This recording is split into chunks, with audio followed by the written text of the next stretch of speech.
Hello friends, তোমরা সবাই কেমন আছো? আশা করি ভালোই আছো। তো এইটা আমার ফার্স্ট ব্লগ। আজকে সারাদিন কী করবো সেই হিসাবে তোমাদের দেখাবো আমি। তো প্রথমে আমি স্নান করতে যাচ্ছি। স্নান করা হয়ে গেছে।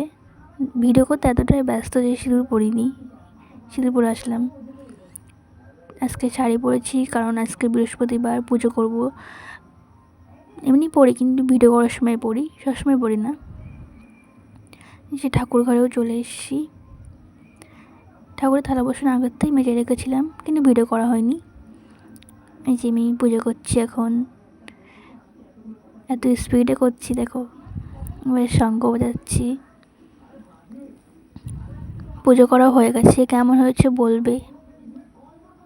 যে ঘরে আসলাম, এবার রান্নাঘরে যাবো, মা কি রান্না বসিয়েছে দেখবো।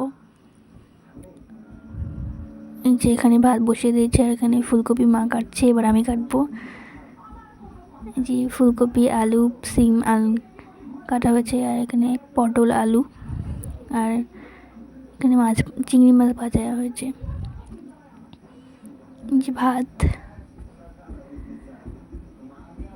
রান্না, আর এই যে ফুলকপি, সিম, আলু দিয়ে একটা ভাজা হয়েছে, আর এখানে পটল দিয়ে, আলু দিয়ে, আর চিংড়ি মাছ দিয়ে একটা তরকারি মতো। তো তারপরে আমি আর ভিডিও করার সময় পাইনি, তারপরে আমি ঘরে চলে এসেছি। ভিডিওটা এইটুকুনি। ভালো লাগলে লাইক, কমেন্ট, শেয়ার, সাবস্ক্রাইব করে দেবে। টাটা।